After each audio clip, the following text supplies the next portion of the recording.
Do we know we inherited the border between nations without knowing the human suffering? Do we have a choice to pick a side to stand on? Do we abandon rules when our livelihood is at stake?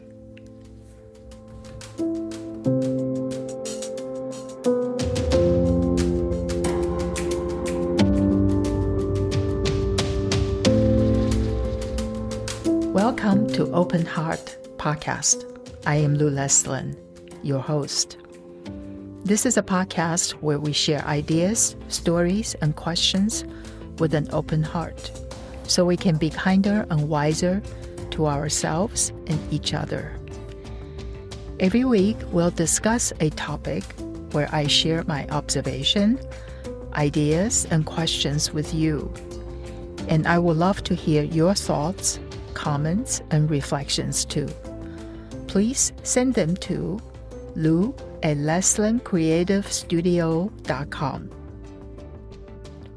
Today's topic is the border.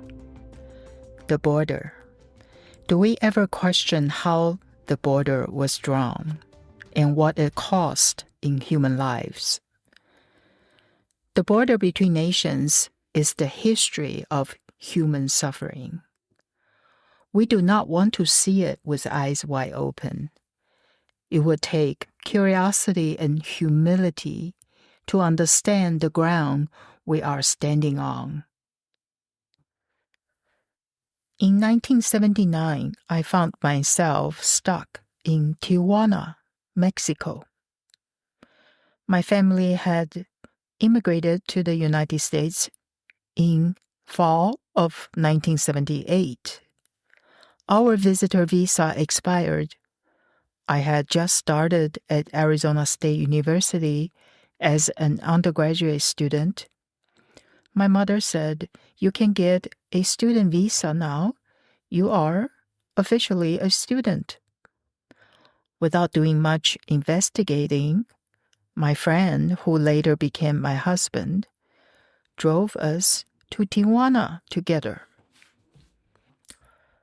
When I arrived at the U.S. consulate and showed them my passport, they denied my visa. They gave me a list of documents I needed in order to cross the border. I was alone, in a motel room with yellowish curtains. That's when the line between right and wrong gets blurry. When survival is the only thing that matters, everything else disappears.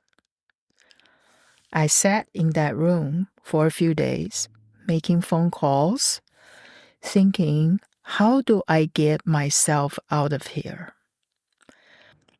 I came up with an idea.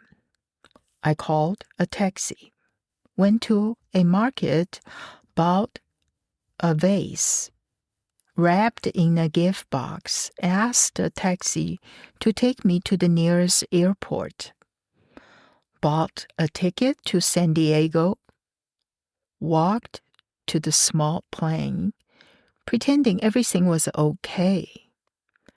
When I landed in San Diego, going through customs, the officer asked, "What were you doing in Tijuana?"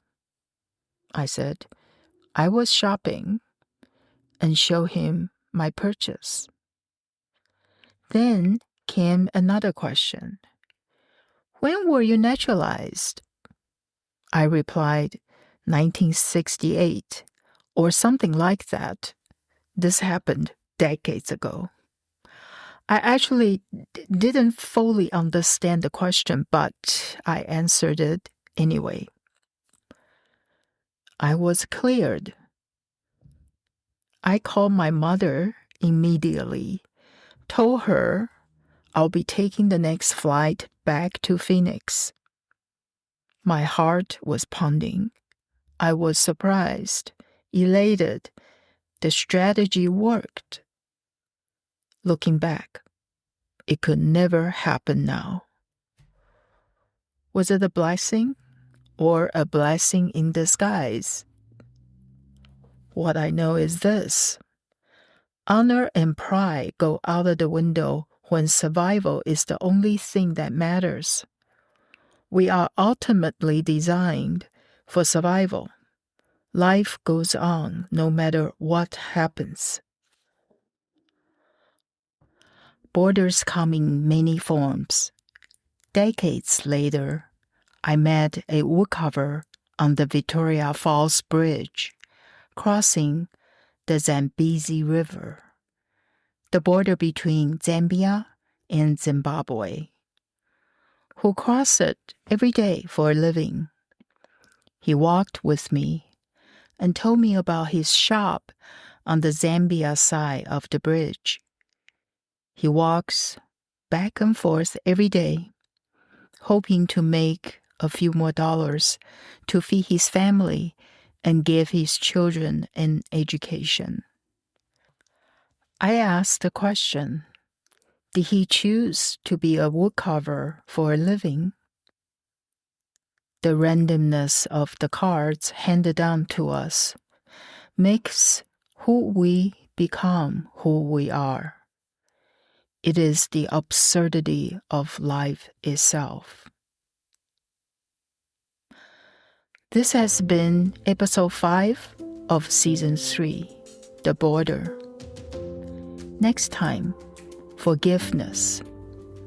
What it costs, what it frees, and whether we can forgive what we never fully understood. Thank you for joining me. I love to hear from you. Please share your comments, stories, and questions. Send them to lou@leslandcreativestudio.com. This is a podcast where we share ideas, stories, and questions with an open heart, so we can be kinder and wiser to ourselves and each other. Take care.